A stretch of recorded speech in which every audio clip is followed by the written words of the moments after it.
Pre workout healthy meal किंवा protein rich breakfast शोधत असाल किंवा लहान मुलांना हेल्दी स्नॅकिंगसाठी ऑप्शन हवा असेल तर हे मुगाचे अप्पे एकदा नक्की ट्राय करून बघा.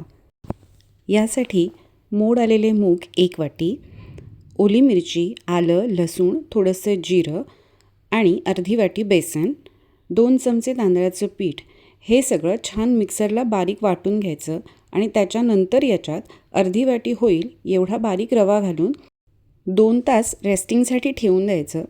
अप्पे करायच्या वेळी याच्यात थोडासा ओवा आणि बारीक चिरून कांदा घालायचा आणि मी याच्यात चमचाभर पावभाजी मसाला घालते आहे.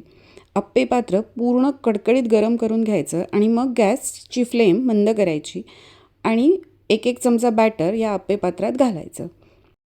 2-3 मिनटानंतर हे असे गोल्डन झाले की परतून घ्यायचे.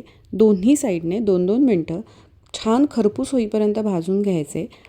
खमंग, बाहेरून क्रिस्पी आणि आतून सॉफ्ट असे हे अप्पे ग्रीन चटणीसोबत सर्व करा.